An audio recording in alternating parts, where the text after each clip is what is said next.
Now at 5, a vote recount is complete in a Joplin City Council race. Reaction to word that archery will become Missouri's state sport. Plus, the White House hosts the leaders of Finland and Sweden to talk about their decision to apply for NATO membership. I'm Natalie Brand with what the president said about the historic move, plus the Senate vote to send more aid to Ukraine. The 4 states' most watched news starts now. For the first time in nearly 20 years, an election recount was held today in Jasper County. This is KOAM News at 5. Jasper and Newton County officials have wrapped up recounting thousands of ballots from the April 5th Joplin City Council race involving Brian Evans. He was among 5 candidates competing for 3 general seats.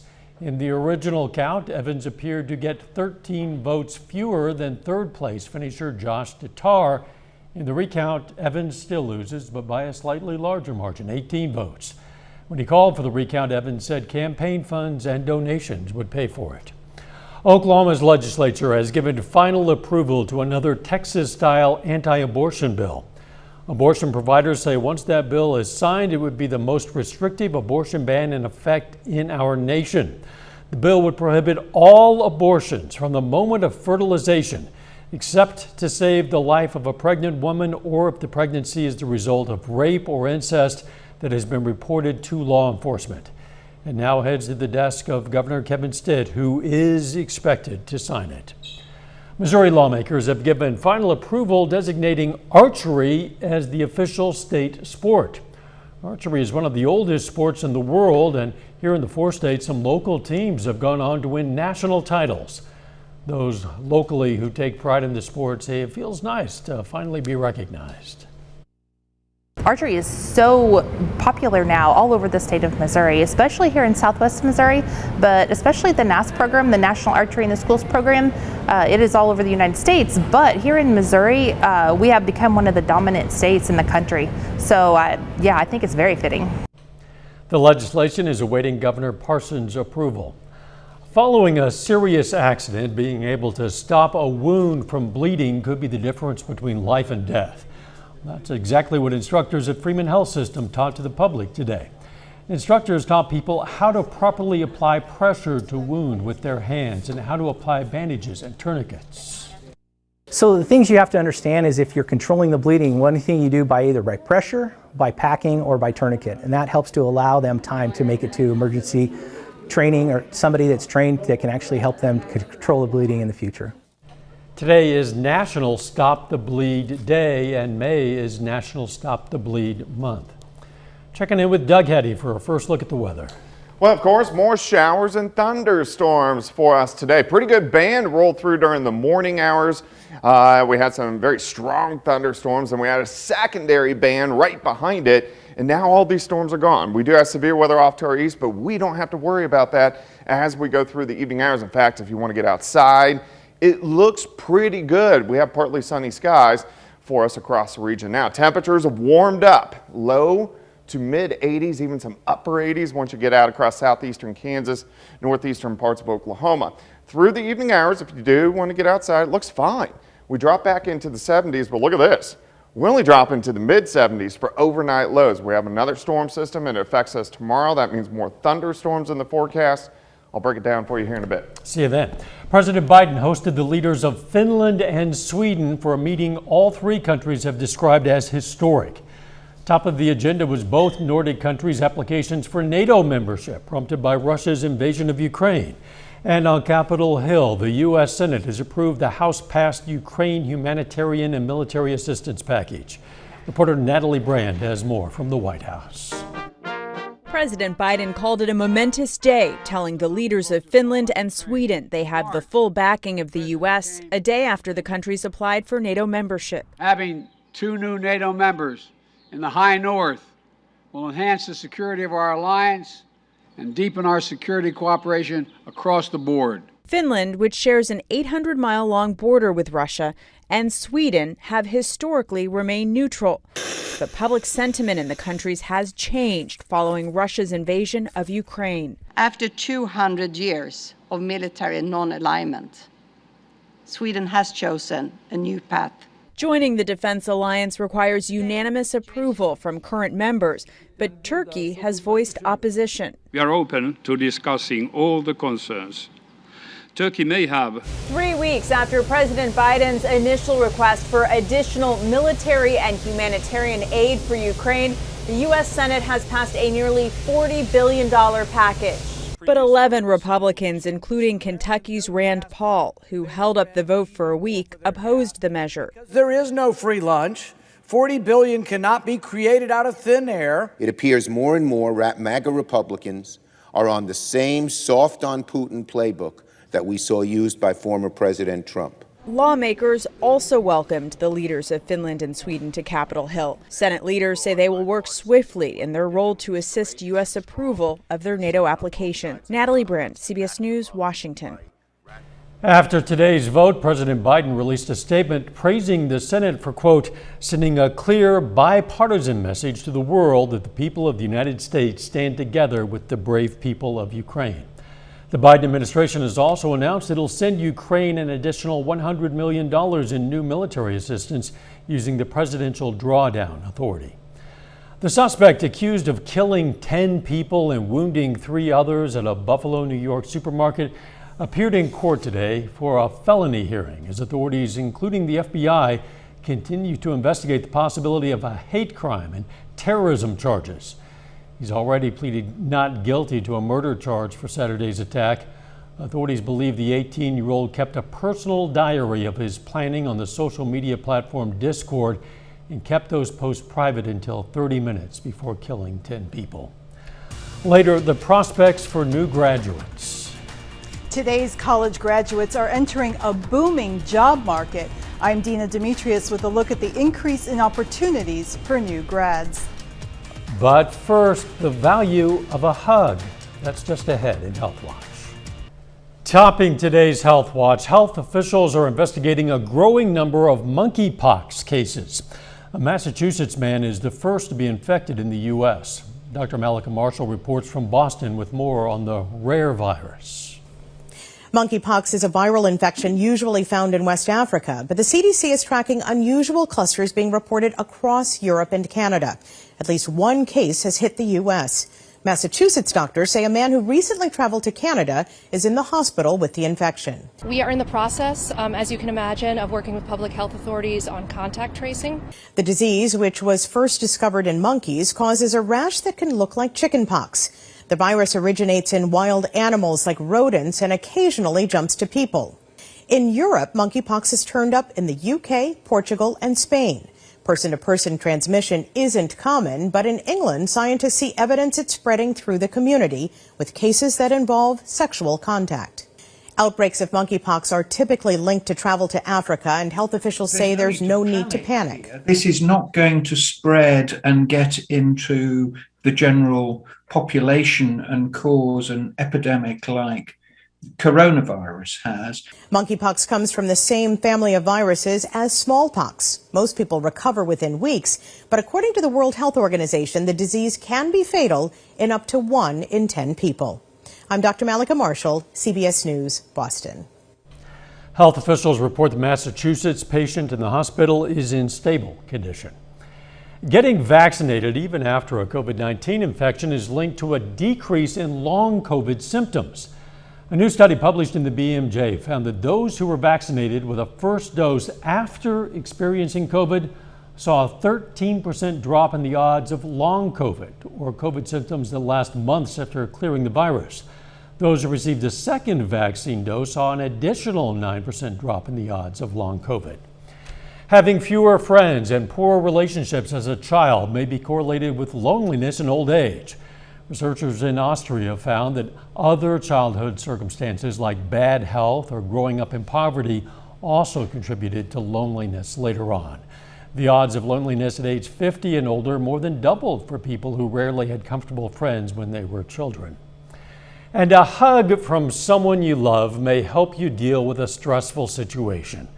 New research from Germany finds that when women embrace the romantic partner before going through a stressful experience, their bodies produce less of the stress hormone cortisol. The same was not true, however, for men.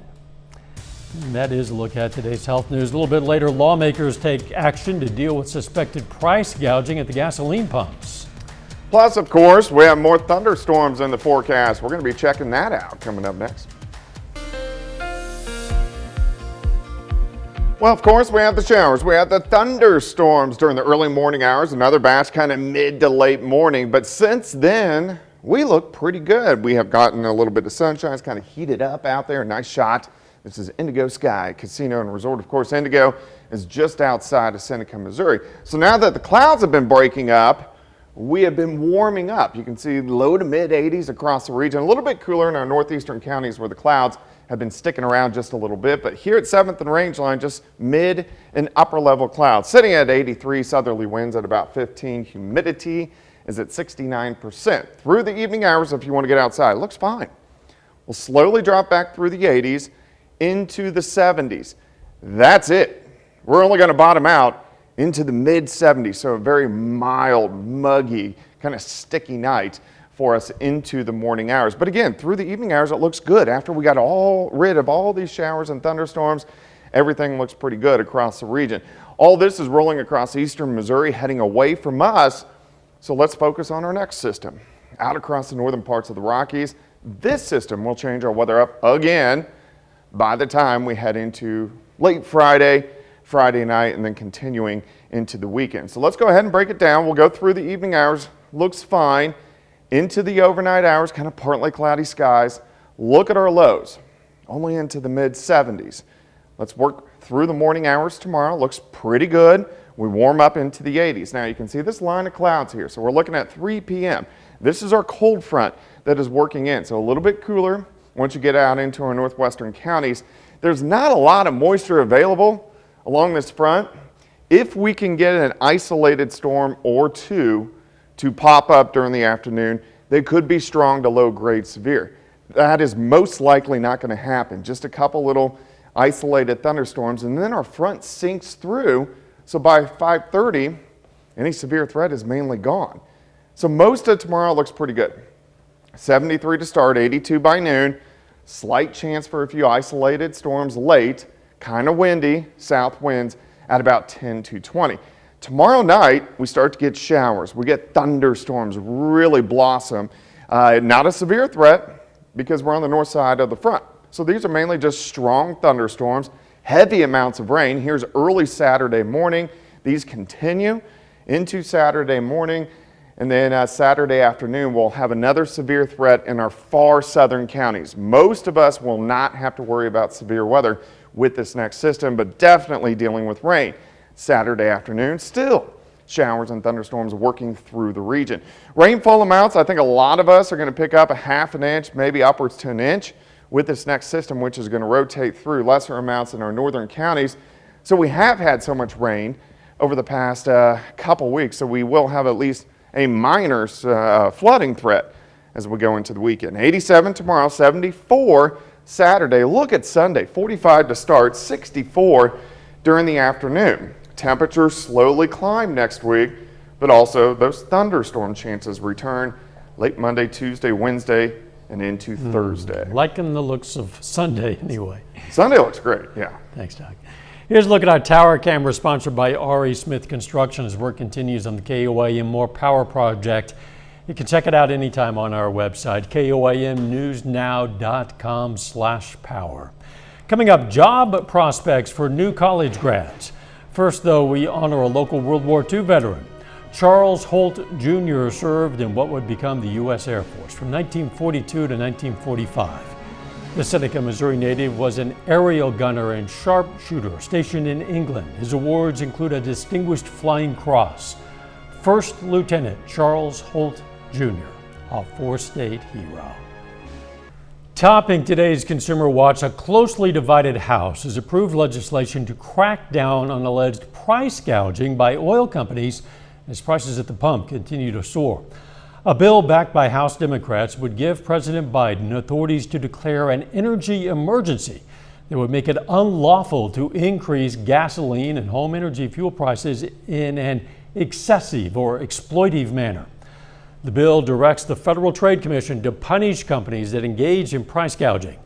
The vote today comes as the Interior Secretary Deb Haaland said she'll release a plan that allows the Interior to conduct new offshore oil and gas lease sales. The head of the Food and Drug Administration says the nation's shortage of baby formula is going to start getting better within days. The testimony comes a day after President Biden took the rare step of invoking the Defense Production Act to boost domestic supplies. In February, Abbott Nutrition shut down its manufacturing plant in Michigan over safety concerns leading to the shortage. At a virtual congressional hearing today, FDA Commissioner Dr. Robert Califf said the factory could be up and running as soon as next week. College graduations are taking place all across our country, and many students leaving school are having no problem joining the workforce. Reporter Dina Demetrius explains. These college grads have a good reason to smile. Abigail Edwards' degree from North Carolina State University already helped her land a teaching job. It's super high demand for teachers now, so it makes it easier on us to figure out a job, which is nice. It's not just teachers. Employers across the economic spectrum need workers. The latest data shows there were 11.5 million job openings in March, the highest number ever recorded. I feel great. I can't feel anything but great today. Darnell Neville actually lined up a position as his final year of school was starting. The job I'm at now, I got back in September. The job market for the class of 2022 looks very promising. Mary Gatta is with the National Association of Colleges and Employers. The group's recent survey found employers plan to hire 31% more new college graduates this year than last year. And what are you seeing in terms of salaries? So we continue to see salaries rising. The average starting salary for business is more than $60,000, up 3% from last year. Engineering salaries have increased 4%, and computer sciences saw a 5.2% jump to nearly $76,000. There's a lot of demand right now. University of Alabama graduate Peyton Dyer received a degree in finance and real estate. He says he feels confident about his prospects. With the market being like it is right now with real estate, I don't really think there's a lot to be concerned about job-wise. A picture-perfect job market helping students make the transition from college to a career. Dina Demetrius, CBS News, Los Angeles. The National Association of Colleges and Employers also found that 18% of new jobs are fully remote, 40% are a hybrid model, and 42% are fully in person. The U.S. men's and women's soccer teams will be paid equally under a new bargaining agreement. The U.S. Soccer Federation will pool World Cup prize money and split it equally between the two teams. The deal means more money for the women who have won 4 World Cups and possibly less money for the men who have yet to win soccer's biggest tournaments. The pharma bro is out of jail. Martin Shkreli was released from a Pennsylvania prison and moved into a halfway house. The former executive served about 5 years of his 7-year sentence. He was convicted in 2017 for securities fraud, but is best known for jacking up the price of some life-saving drugs. A final check of the forecast next.